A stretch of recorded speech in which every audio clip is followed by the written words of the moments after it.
오늘 우리 함께 나눌 말씀은 룻기서 1장 15절에서 22절까지 말씀입니다. 우리 함께 성경을 찾아서 룻기서 1장 15절에서 22절까지 말씀을 우리 한 절씩 교독하고 마지막 절 합독하도록 하겠습니다. 룻기 1장 15절로 22절입니다. 나오미가 또 이르되 보라 내 동서는 그의 백성과 그의 신들에게로 돌아가나니 너도 너의 동서를 따라 돌아가라 하니 이르되 내게 어머니를 떠나며 어머니를 따르지 말고 돌아가라 강건하지 마옵소서. 어머니께서 가시는 곳에 나도 가고 어머니께서 머무시는 곳에서 나도 머물겠나이다. 어머니의 백성이 나의 백성이 되고 어머니의 하나님이 나의 하나님이 되시리. 어머니께서 죽으시는 곳에서 나도 죽어 거기 묻힐 것이라. 만일 내가 죽는 일 외에 어머니를 떠나면 여호와께서 내게 벌을 내리시고 더 내리시기를 원하나이다 하는지라. 자기와 함께 가기로 굳게 결심함을 보고 그에게 말하기를 그치니라. 이에 그 두 사람이 베들레헴까지 갔더라. 베들레헴에 이를 때에 온 성읍이 그들로 말미암아 떠들며 이르기를 이가 나오미냐 하는지라. 나오미가 그들에게 이르되 나를 나오미라 부르지 말고 나를 마라라 부르라. 이는 전능자가 나를 심히 괴롭게 하셨음이니라. 내가 풍족하게 나갔더니 여호와께서 내게 비어 돌아오게 하셨느니라. 여호와께서 나를 징벌하셨고 전능자가 나를 괴롭게 하셨거늘 너희가 어찌 나를 나오미라 부르느냐 하니라. 나오미가 모압 지방에서 그의 며느리 모압 여인 룻과 함께 돌아왔는데 그들이 보리 추수할 때에 베들레헴에 이르렀더라. 아멘. 우리 지난 시간 나누었던 말씀들을 우리 한번 상고하면서 나눠보기를 원합니다. 지난 시간에는 우리 1장 7절에서 14절까지 말씀을 본문으로 모압 땅에서 이스라엘 베들레헴으로 돌아오는 나오미, 그리고 나오미와 함께하는 두 자부 며느리들의 대화가 담겨져 있었습니다. 돌아감이라고 하는 단어 자체는 룻기서 1장 전체의 핵심적인 단어입니다. 돌아간다라고 하는 것은 자기가 원래 있어야 할 곳을 알고 있는 상태를 의미합니다. 나오미가 여호와께로 돌아간다, 고향으로 돌아간다라고 할 때는 본인의 정체성을 찾아서 다시금 본래의 자리로 돌아감을 이야기하고 있다라는 말씀을 지난주 나눴습니다.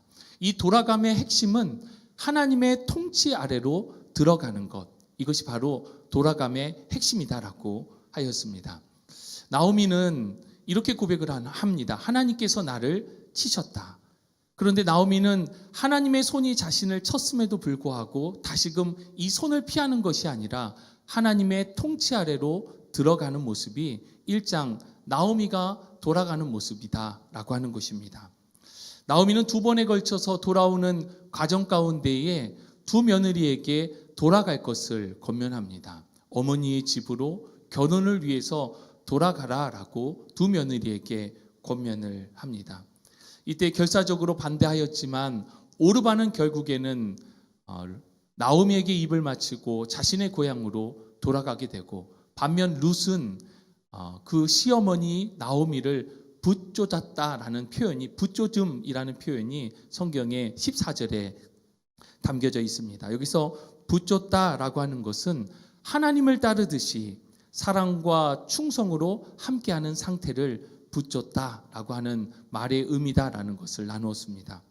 성경은 오르바하고 룻을 대조적으로 극명하게 보여주고 있는데, 우리가 주의해야 할 것은 오르바는 불신앙 또는 불성실한 사람이 아니라 상식적인 일, 우리 모두가 예상할 수 있는 일을 했던 보통 사람이고, 반면에 룻 자체가 상식을 초월한 일, 예상치 못한 일을 한 인물이었다라는 것입니다. 성경은 이러한 보통 사람 오르바와 룻을 극명하게 대조하면서 룻이 어떤 사람인지에 대해서 보여주며 교훈하고 있다라고 하는 것입니다. 우리는 이 말씀을 통하여서 실제로 모압에서 돌아온 여인은 나오미임에도 불구하고 성경은 모압 땅에서 돌아온 여인이 룻임을 1장과 2장에서 보여주고 있다, 강조하고 있음을 우리가 지난 시간 함께 살펴보았습니다. 지난 시간 우리 말씀을 통하여서 결국에는 신앙은 상식적인 것이 아니라 때로는 상식을 뛰어넘는 것이다 라는 부분, 그리고 하나님과의 관계, 우리가 대하는 모든 사람들과의 관계에 있어서 이 붙잡는 관계, 하나님을 따르듯 그들과 관계하는 것, 하나님과 관계하고 우리가 함께 섬기는 모든 공동체의 주변 사람들과 붙잡는 관계가 되어져야 함에 대해서 지난주 교훈의 말씀을 우리가 함께 받았습니다. 오늘은 1장 15절에서 22절까지 말씀을 본문으로 충성된 룻 그리고 나오미의 애가에 대해서 함께 살펴보기를 원합니다. 1장 15절에서 18절까지의 말씀은 룻에게 고향으로 돌아갈 것을 세 번째 건면하는 나오미의 모습이 나오고 있습니다. 이미 두 차례에 걸쳐서 두 자부에게 권면하였을 때에 결국 오르바만 돌아갔습니다. 그런데 다시금 이 나오미가 룻에게 세 번째 다시금 고향으로 돌아가라라고 권면하고 있는 것입니다. 이때 1장 16절과 17절에 룻은 감동적인 고백과 맹세를 하게 되어지는데 이러한 룻의 고백과 맹세가 곧 죽음에 이르는 충성이다라고 하는 것입니다. 1장 15절에서 18절의 말씀은 죽음에 이르는 충성에 대해서 말씀하고 있습니다. 그리고 이어지는 19절로 22절까지 말씀은 나오미가 룻과 함께 유다 베들레헴으로 돌아옴에 대해서 말씀하고 있습니다. 룻기 1장 전체의 핵심적인 단어가 돌아옴이다라고 하였는데 실제로 이제 나오미가 룻과 함께 고향 베들레헴으로 돌아오는 장면이 바로 1장 19절에서 22절에 나와 있습니다. 우리가 함께 읽은 15절에서 22절까지의 본문을 해석함에 있어서 다른 해석들이 있습니다. 우리가 주의해야 될 것은 성경을 좀 더 다른 시각으로 종합적인 시각으로 바라보자는 것이지 예를 들어서 앞전에 나누었던 나오미가 죄를 지었기 때문에 하나님께서 그를 심판하셨다라고 하는 해석 자체가 잘못된 해석은 아니다라고 하는 것을 우리가 기억해야 할 것입니다. 보기에 따라서 본문에 따라서 강조하는 것이 틀리기 때문에 다르게 해석하는 부분들이 있구나라고 우리가 이해를 해야지, 그렇지 않으면 다른 설교를 들었을 때에 우리의 마음 가운데에 은혜를 받지 못하게 되는 경우가 있습니다. 다른 해석이다라는 것을 우리가 먼저 염두에 두고 오늘 말씀을 함께 받았으면 좋겠습니다. 먼저 유대인들은 오늘 본문의 말씀을 어떻게 해석하는가라고 했을 때에 유대인들은 탈굼이라고 하는 것을 기초로 해서 본문 말씀을 해석합니다. 탈굼은 그 단어가 번역, 해석이라는 뜻을 갖고 있고 구약 성경의 아람어 번역본입니다. 이스라엘 백성들이 결국에는 남유다가 멸망하게 되어지면서 북이스라엘이 멸망하게 되어지면서 바벨론으로 끌려가고 바벨론 포로기를 거치게 되어집니다. 그러면서 그들은 히브리어 언어를 잃게 되어지고 아람어를 사용하게 되어지는데 그들이 다시금 돌아왔을 때에 회당에서 하나님의 말씀 히브리 성경을 읽으면 옆에서 통역자가 그 히브리어 성경을 번역해서 아람말로 설명하게 되었습니다. 이때 이렇게 번역해서 설명할 때에 본문의 말씀을 직역하기보다는 의역, 알아듣기 쉽게끔 이야기식으로 풀어서 이야기하는 경우가 많았는데 이렇게 아람어로 의역된 성경을 탈굼이라고 이야기를 합니다. 탈굼은 본문 속에 룻의 고백 1장 16절과 17절의 고백을 개종의식으로 보고 있습니다. 성경이 룻기 1장 16절 17절에 탈굼은 이렇게 기록되어져 있습니다. 우리 성경의 16절과 17절 말씀을 눈으로 보면서 탈굼이 어떻게 기록되어져 있는지를 들어보시며 비교해 보시면 좋을 것 같습니다. 룻이 이르되 내게 어머니를 떠나며 어머니를 따르지 말고 돌아가라 강건하지 마옵소서. 나는 개종자가 되기 원하나이다. 나오미가 이르되 우리는 안식일과 거룩한 절기를 지켜야 하는데 그때에는 2000규빗 약 900m 이상 걸어서는 안 되느니라. 룻이 대답하기를 어머니께서 가는 곳에 나도 어디든 가겠나이다. 나오미가 이르되 우리는 이방인과 함께 유숙할 수 없노라. 룻이 답하기를 어머니가 유숙하는 곳에 나도 유숙하겠나이다. 나오미가 이르되 우리는 613개의 계명을 지켜야 하느니라. 룻이 답하기를 어머니의 백성이 지키는 것을 마치 이전부터 내 백성인 것처럼 지키겠나이다. 나오미가 이르되 우리는 이방신을 섬길 수 없노라. 룻이 답하기를 어머니의 하나님이 나의 하나님입니다. 나오미가 이르되 우리에게는 죄 지은 자들에게 내리는 4가지 사형 제도가 있다. 돌로 치는 투석형, 불로 태우는 화형, 칼로 치는 처형, 나무에 목매는 교살형이 있다. 룻이 답하기를 어머니께서 어떻게 죽으시든지 나도 죽을 것입니다. 나오미가 이르되 우리는 3규빗짜리 무덤만 있느니라. 룻이 답하기를 그곳에 나도 묻힐 것입니다. 그러니 더 이상 말씀하지 마십시오. 죽음 외에 어머니에게서 떠나면 여호와께서 이같이 행하시고 이같이 더하실 것입니다. 탈굼에 기록된 내용입니다.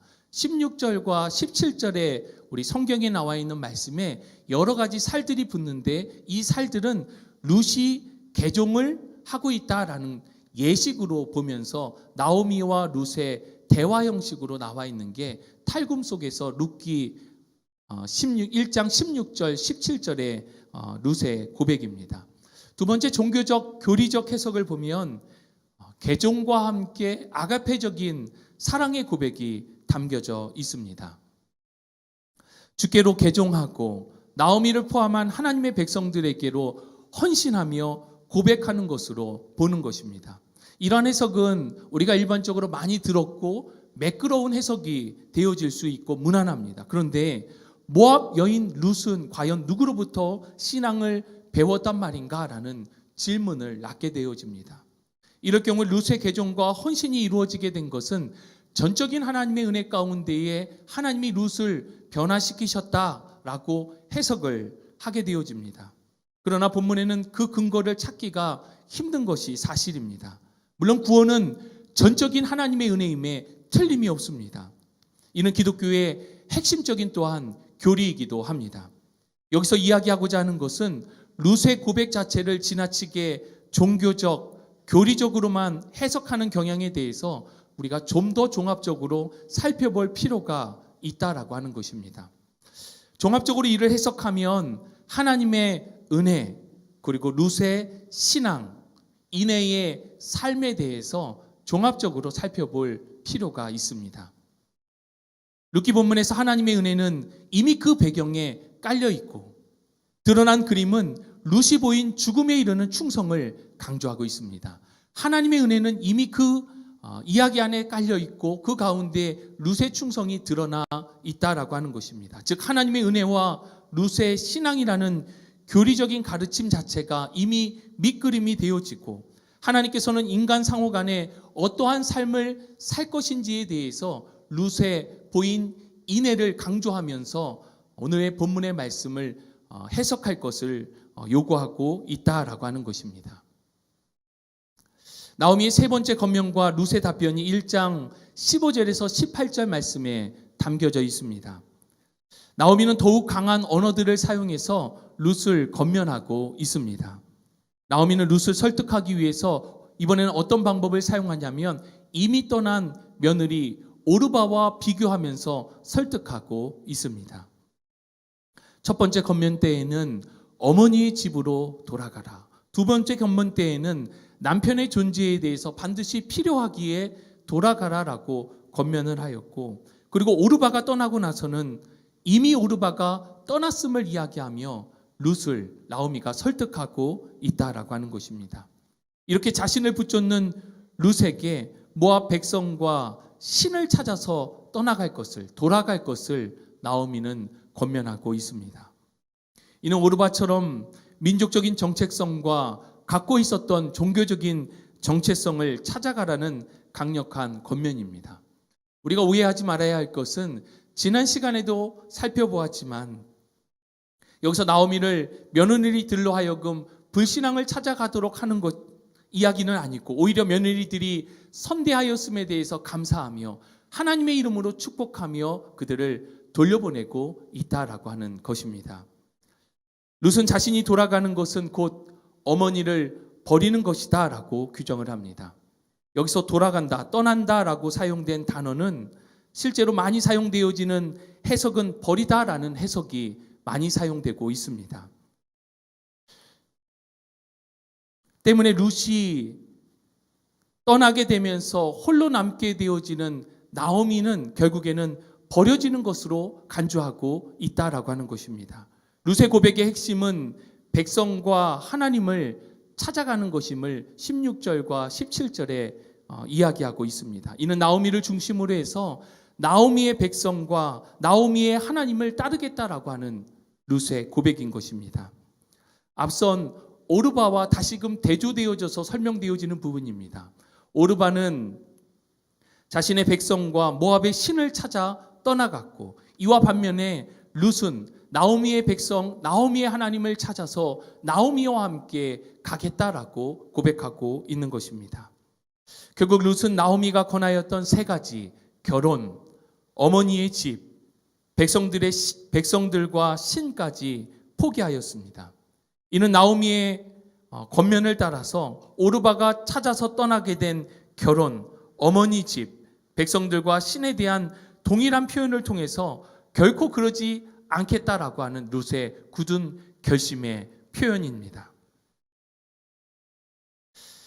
룻은 끝까지 나오미와 함께할 것을 다짐하게 되어지는데, 여기서 끝까지 나오미와 함께하는 이 다짐과 맹세가 바로 죽음에 이르는 충성의 맹세입니다.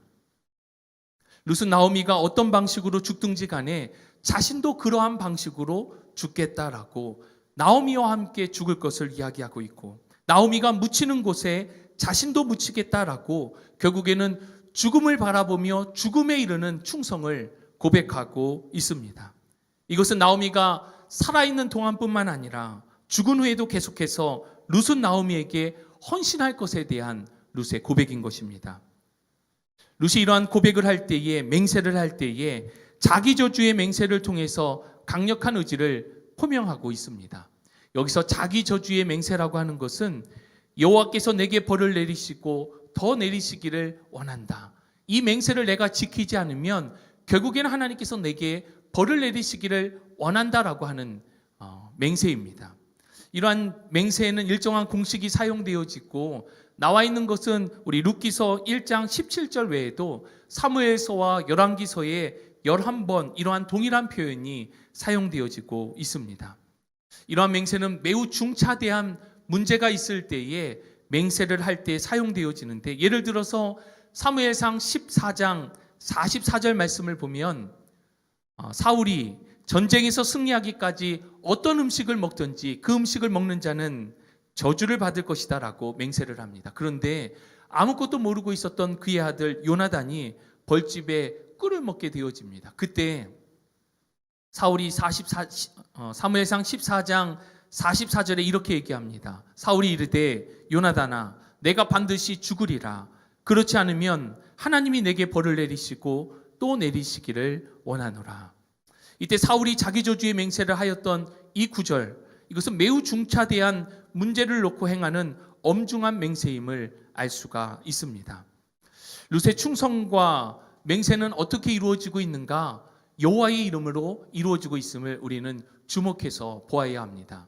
성경에서 엘로힘이라고 하는 단어는 하나님을 뜻하기도 하지만 일반적인 신을 나타낼 때에도 엘로힘이라고 하는 단어가 사용되어졌습니다. 그런데 본문에서 룻은 야훼, 여호와의 이름을 통하여서 충성하고 맹세하고 있다는 것입니다. 이것은 룻은 이미 나오미의 하나님을 자신의 하나님으로 받아들이며 고백하고 있는 것입니다.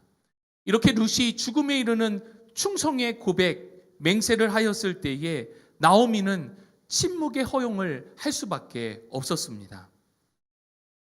나오미는 더 이상 룻의 절대적인 이러한 죽음에 이르는 충성의 헌신을 거부할 수 없었다는 것입니다. 나오미는 침묵의 허용 외에 그 이상 어떤 것도 룻에게 줄 수가 없었기에 침묵에 적절한 응답을 하고 있는 것입니다. 오늘 본문 말씀 룻의 죽음에 이르는 충성의 말씀을 보면서 그렇다면 과연 충성이란 무엇인가에 대해서 우리가 살펴볼 수 있기를 원합니다.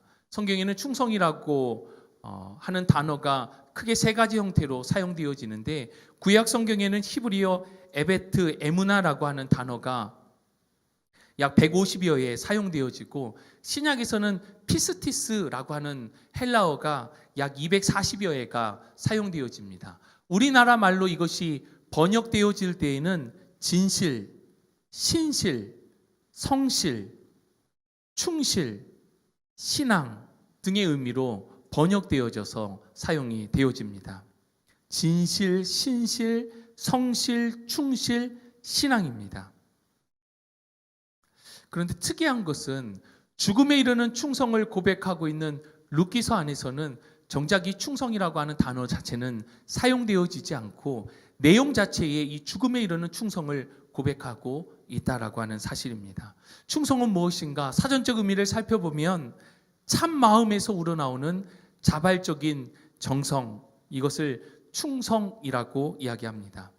이것은 단순한 책임감이나 의무감이 아니라 마음이 스스로 움직여지는 것이 핵심입니다. 또 충성은 하나님께 대한 신실함과 정직함을 충성이라고 성경은 이야기하고 있습니다. 또 충성은 하나님의 일을 맡은 자의 기본적인 도리임에 대해서도 말씀하고 있습니다. 여러분, 군대 부대마다 격례 구호가 조금씩 틀리긴 하지만 일반적으로 많이 사용되어지는 격례 구호는 충성입니다. 여기서 충성이라고 하는 것은 상대방에 대해서 내가 자발적인 마음을 가지고 당신을 따르겠습니다, 당신을 존중합니다라는 마음으로 충성이라고 하는 구호의 격례를 하게 되어지는데, 이러한 충성은 개인과 개인뿐만 아니라 내가 상급자에게 충성이라고 하는 것은 결국에는 나라에 대해서도 그렇게 충성하겠습니다라고 하는 의미가 담겨져 있다라고 하는 것입니다. 결국에는 이러한 룻이 보여준 충성, 나오미를 향한 충성의 마음이 결국에는 하나님에 대한 맹세, 하나님을 따르겠다라고 하는 맹세로 이어진다라고 하는 부분을 우리가 주목해서 보아야 할 것입니다. 19절로 22절 말씀에는 애가를 부르며 돌아오는 나오미의 모습이 담겨져 있습니다. 1장 19절로 22절의 말씀입니다. 나오미는 자신이 당한 현실을 인정하고 비극의 원인을 깨달아서 원래의 자리로 돌아오는 신앙적인 모습을 보이고 있습니다. 물론 본문을 해석할 때에 어떤 해석자들은 나오미가 여전히 분노하고 있고 불신앙적인 모습을 보이고 있다라고 해석을 하기도 합니다. 이것은 나오미가 신앙이 없는 여인이다라고 하는 비판적인 해석으로 이어지게 되어지는데, 결국 하나님을 확실히 믿지 못하고 하나님을 향하여서 원통한 마음을 품고 있다라고 하는 것입니다. 그러나 본문 말씀 우리가 해석할 때에 나오미는 여호와 하나님이 자신이 당한 모든 재앙과 고난의 궁극적인 이유라고 선언하고 탄식하는 애가를 하고 있다라고 하는 것입니다. 본문 나오미의 고백은 애가라고 하는 것을 우리는 기억해야 합니다. 나오미 애가의 핵심적인 내용은 21절에 내가 풍족하게 나갔더니 여호와께서 내게 비어 돌아오게 하셨다라고 하는 고백입니다. 즉 고통 중에 다시 여호와께로 돌아옴을 뜻하고 있습니다. 나오미는 자신의 고향 베들레헴으로 돌아오면서 룻기 1장의 핵심적인 내용이자 지금까지 그녀의 인생을 고백하면서 하나님께로 돌아옴을 애가를 통하여서 표현하고 있다는 것입니다. 애가는 무엇인가? 성경에서 애가는 고난과 애통함 중에 부르는 슬픔과 탄식의 노래를 애가라고 이야기합니다. 애가는 어떤 상황에서든지 내 삶이 이래서는 안 된다라고 부르짖는 고통의 소리, 이것이 바로 성경이 이야기하고 있는 성경 속의 애가입니다. 중요한 것은 애가의 대상은 사람이 아니라 애가의 대상은 바로 하나님이시다라고 하는 것입니다. 또한 애가의 목적은 불평이 아니라 애가의 목적은 기도이다라고 하는 것입니다. 즉 애가는 하나님을 향하여서 하나님께 드려지는 정직한 기도, 이것이 바로 애가라고 하는 것입니다. 겉으로는 불평과 탄식을 늘어놓고 있지만 애가는 하나님을 신뢰하면서 부르는 기도이고 노래이다라고 하는 것입니다.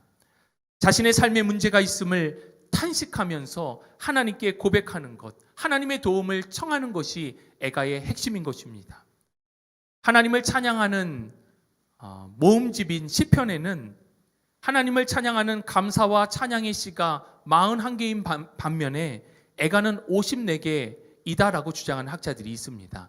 그만큼 시편 안에도 애가를 통하여서 하나님 앞에 고백하는 찬양이 담겨져 있다라고 하는 것입니다. 나오미와 룻이 베들레헴으로 돌아왔을 때에 온 성읍이 반응을 하고 있습니다. 19절 말씀을 보면 온 성읍이 반응하였다라고 하는 것은 베들레헴 성읍의 전체적인 화제가 되었다라고 하는 것입니다.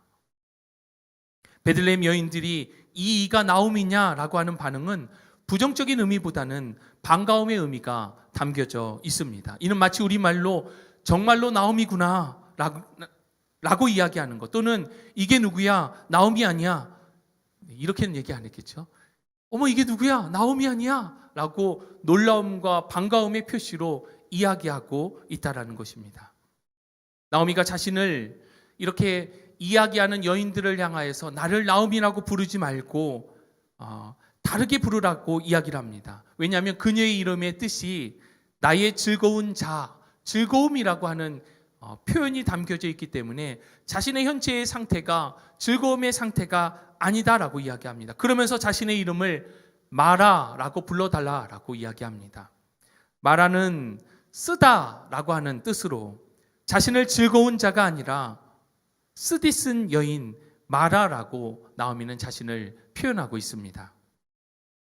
나오미는 자신이 쓴 자가 된 이유에 대해서 전능자로부터 비롯되었다라고 고백하고 있습니다.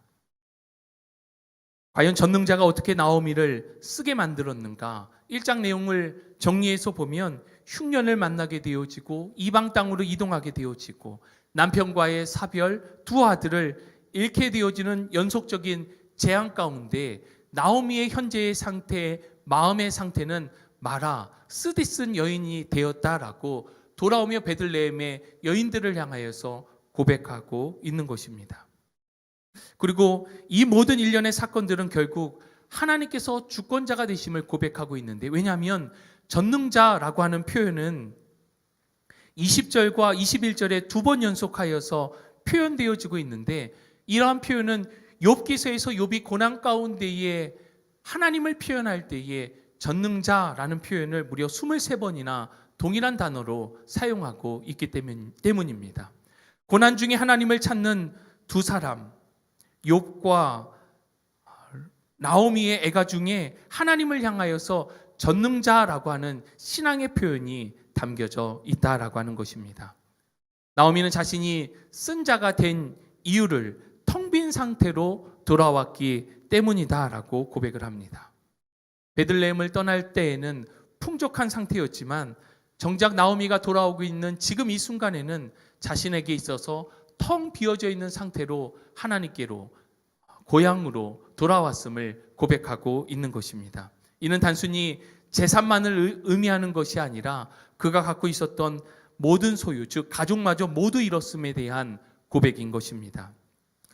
21절에 여호와께서 나를 징벌하셨다라고 하는 표현에 대해서 우리가 본문을 좀 더 자세히 살펴보면서 이해하고 해석해야 될 필요가 있을 것 같습니다.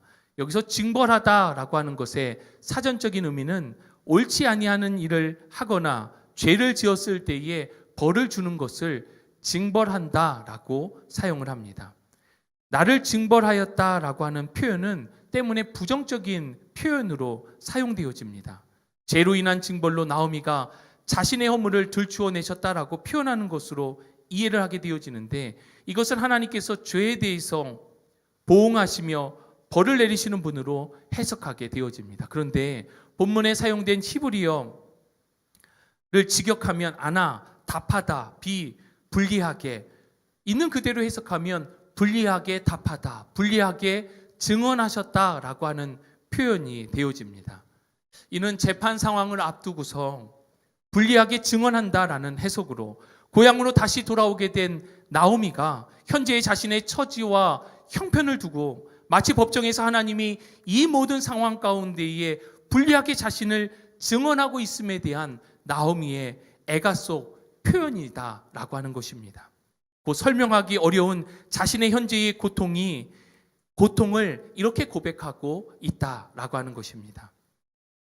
전능자가 나를 괴롭게 하셨다라고 하는 표현은 쓰라림을 주셨다라는 표현입니다. 성경에서 이 해라라고 하는 단어가 사용된 것을 보면 해를 가하다, 재앙을 일으키다, 고난을 야기하다, 악을 행하다 등의 다양한 의미를 지니게 되어지는데 구약 성경에서는 이러한 표현이 사용된 용례가 대표적으로 세 가지를 찾아볼 수 있습니다. 출애굽기 5장 22절에 애굽 땅에서 백성들이 학대를 당하는 장면을 두고서 이 단어가 사용되어지는데 이때에 백성들이 학대를 당하게 되는 장면 가운데 동일한 단어가 사용되어지고 민수기 11장 11절에 광야에서 백성들이 배고픔 가운데에 고통받고 있을 때에 모세가 하나님께 기도하며 주께서 종을 괴롭게 하시나이다 라고 고백하는 장면에서 이 단어가 동일하게 사용되어집니다. 또 열왕기상 17장 20절에 보면 엘리사가 머물던 집에 과부의 집에 아들이 엘리사를 통하여서 낳게 되어지는데 결국에는 이 과부의 아들이 죽었을 때에 엘리사가 하나님 앞에 기도하며 살리는 기도를 하면서 고통 가운데 있음을 과부에게 재앙이 내려졌음을 고백하는 장면에 이 단어가 동일하게 사용되어집니다. 나오미는 모세나 엘리사, 이스라엘 백성들이 절규하였던 것처럼 자신이 당한 고난을 여호와께서 직접 일으키신 것이다 라고 고백하고 있는 것입니다. 즉 나오미의 고난에 대한 책임은 여호와 하나님으로부터 비롯되어졌다라고 하는 것입니다. 그런데 우리가 함께 살펴본 본문의 말씀, 그리고 출애굽기 5장의 말씀, 민수기 11장, 열왕기상 17장의 말씀은 이러한 용법들이 사용된 이후, 재앙 이후에 더 큰 축복으로 이것이 반전되어져서 나타났다라고 하는 부분을 우리가 주목해서 보아야 할 것입니다. 9번의 베들레헴에서 갖는 두 가지 희망의 메시지가 담겨져 있습니다. 22절 말씀을 보면 베들레헴으로 돌아오기까지 절망적인 상황 속에서도 희망을 주는 메시지가 두 가지가 있는데 첫 번째 하나는 텅 빈 나오미, 그러나 나오미와 함께 돌아온 룻이 함께 있다라고 하는 것입니다. 또한 룻과 함께 돌아온 나오미, 그들이 돌아온 시기가 바로 보리 추수를 시작할 때였다라고 하는 것입니다. 어떻게 보면 본문의 1장이 끝나는 것이 보리 추수할 때다라고 하는 것을 마치 강조라도 하는 듯이 1장의 말씀이 결론되어지는 부분에 보리 추수를 이야기하는 것을 보게 되어집니다. 팔레스타인 지방에서 보통 보리 농사는 가을에 씨를 뿌리고 봄에 보리를 추수하게 되어집니다. 보통은 4월 달에 저 지방에서는 추수를 하게 되어지고 예루살렘이라든가 베들레헴과 같은 고지방에서는 5월과 6월 달에 추수가 시작되어지는 것이 일반적인 상황입니다. 유다 땅 가운데에 풍년이 왔다라고 하는 소식, 하나님께서 돌보셨다라고 하는 이야기를 이미 듣고 출발하였던 나오미였기 때문에 아마도 이들이 돌아왔을 베들레헴 땅 가운데에는 그때의 추수가 진행되어지고 있었던 때였음을 우리는 짐작할 수 있습니다. 보리는 팔레스타인 땅 가운데에 생산되어지는 농작물 가운데 주산물 중에 하나입니다. 이 보리는 주로 말이나 노새의 먹이로 경작되었는데 가난한 사람들 가운데에는 이것을 식용으로 많이 사용하기도 하였습니다. 보리 추수 때에 텅 빈 나오미와 룻이 함께 돌아왔다라고 하는 것은 결국에는 생명 연장에 대한 희망의 메시지가 그 가운데에 담겨져 있음을 보여주는 것이다라고 하는 것입니다. 우리 10번을 보면 루키의 복음이라고 하는 책이 있습니다. 캐롤린 제임스의 이 책은 저자는 욥이 당한 고난과 룻이 당한 고난을 비교하면서 그 유사점을 설명하고 있습니다. 룻과 욥의 유사점은 고통과 상실함이 있을 뿐만 아니라 그 가운데에 애가가 담겨져 있다라고 하는 유사점을 저자는 이야기를 합니다.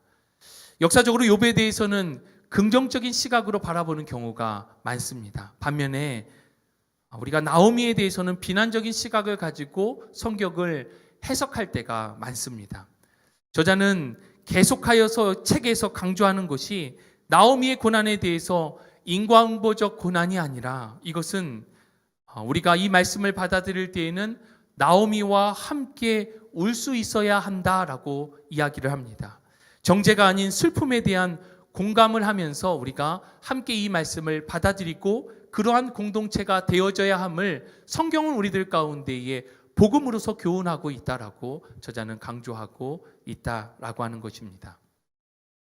오늘 우리가 함께 나눈 말씀, 본문 1장 15절로 22절의 말씀의 핵심적인 두 단어는 충성과 정직입니다. 나오미가 보여준 죽음에 이르는 충성, 이것은 하나님과의 관계 가운데에도 이렇게 충성해야 하고, 인애라고 하는 단어가 강조되어지면서 대인과의 관계 가운데에도 이러한 충성이 있어야 함을 성경 본문은 우리들 가운데에 교훈하고 있습니다. 하나님과의 관계 가운데에 우리가 받은 직분, 우리가 섬기고 있는 환경 가운데에 책임감을 가지고 소명감을 가지고 하는 것은 매우 중요합니다. 그런데 충성이라고 하는 단어는 참 마음으로 자발적으로 하는 것이 충성입니다. 하나님께서 우리들 가운데 요구하시는 이 충성은 단순한 책임감으로 감당하는 것이 아니라, 단순한 의무감으로 감당하는 것이 아니라 우리의 마음 가운데 자발적으로 기쁨과 감사함으로 교회를 섬기고 하나님 앞에 헌신하는 충성, 하나님께서는 이러한 충성을 저와 여러분 우리들 가운데에 원하시고 계시다라고 하는 것입니다. 또한 이러한 충성은 하나님 사랑뿐만 아니라 이웃 사랑에도 강조가 되어지는데, 이 이웃 사랑 가운데에는 충성과 인애가 함께감을 통하여서 하나님의 이웃 사랑의 뜻을 이루어 나아감이 필요하다라고 하는 것입니다. 마치 룻이 나오미를 향하여서 그렇게 충성과 인애로 섬기며 함께하였던 것처럼 말입니다. 예수님께서는 마가복음 10장 45절에 인자가 온 것은 섬김을 받으려 함이 아니라 도리어 섬기려 하고 자기 목숨을 많은 사람의 대속물로 주려 함이다라고 말씀하십니다. 예수님께서도 이 땅에 오신 이유가 섬김을 받으시는 것이 아니라 섬기기 위해서, 충성과 인애로 백성들을 섬기기 위해서 이 땅에 오셨다라고 말씀하고 있습니다. 이러한 예수님의 섬김을 따라서 우리는 하나님께 충성하며 하나님 사랑을 이루고, 우리와 관계하는 모든 사람, 대인과의 관계 가운데 충성과 인애를 통하여서 이웃 사랑을 이룰 수 있는 주님의 백성, 하나님의 백성이 되시기를 주님의 이름으로 축복합니다. 두 번째 핵심적인 단어는 바로 정직입니다. 이 애가라고 하는 노래 가운데 담겨져 있는 핵심적인 메시지가 바로 정직한 표현이기 때문입니다. 애가를 통한 신앙의 회복, 첫 번째 애가는 정직하다입니다. 애가는 단순히 슬픈 노래, 탄식의 노래가 아니라 이 슬픔과 탄식은 우리 마음에 있는 그것을 그대로 표현하는 정직한 노래인 것입니다. 두 번째 애가는 하나님을 향하는 것입니다. 애가는 옆에 있는 사람을 향하여서 나의 처지와 형편에 대해서 불평하고 불만하는 것이 아니라 나의 이 슬픔과 탄식의 노래는 결국 하나님을 향하는 노래이다라고 하는 것입니다. 세 번째 애가는 부르짖음입니다. 애가는 단순히 우리의 입술을 통하여서 말로 그치는 것이 아니라 마음속 깊은 곳에서부터 간절함으로 하나님을 향하여 내뱉는 부르짖음, 이것이 바로 애가라고 하는 것입니다. 네 번째 애가는 여호와께로 돌아가는 것입니다. 마땅히 우리가 있어야 할 그곳을 이탈했다라고 한다면 이 애가의 노래를 통하여서 슬픔과 탄식의 노래를 하나님께 부르짖으며 원래의 자리로 돌아가는 것, 이것이 바로 애가의 핵심적인 내용인 것입니다. 마지막으로 애통하는 자가 결국에는 복이 있음을 산상수훈을 통하여서 우리들 가운데에 말씀하고 교훈하고 있습니다. 이 애가의 내용들을 종합해서 살펴보면 결국에 애가는 하나님을 향하여 돌아가는 것이며, 정직하게 부르짖는 애통하는 자가 복이 있다라고 하는 내용으로 귀결이 되어집니다. 주 안에 사랑하는 여러분, 우리는 하나님 앞에 나와 예배하고 교회를 섬기고, 때로는 하나님께서 우리들 가운데 부족함에도 불구하고 직분을 주셔서 교회와 공동체를 섬길 수 있도록 하셨습니다. 그런데 우리가 이렇게 교회를 섬기고 하나님의 나라를 섬기고 충성함에 있어서 과연 나는 정말 이 룻이 보여온 충성의 모습, 자발적이며 참 마음으로, 인애의 마음으로 그렇게 하나님 앞에 충성하고 있는가, 우리 자신의 모습을 돌아볼 수 있기를 원합니다. 우리가 하나님 앞에 기도하고 있지만 내가 지금 드리고 있는 기도, 나의 기도 생활은 형식적인 패턴 가운데에 그냥 그렇게 항상 하고 있는 기도 생활은 아닐까? 혹시 외형적인 모습들 가운데 나는 이렇게 기도하고 있어라고 보여주기 위한 기도 생활은 아닌가에 대해서 돌아보며, 하나님께서 원하시는 기도는 애가의 기도, 정직한 기도이며 하나님을 향한 기도이며 부르짖는 기도이고 다시금 하나님께로 돌아가는 기도임을 우리는 기억하며 기도해야 할 것입니다. 오늘 주신 말씀을 기억하면서 우리 함께 기도하기 원합니다.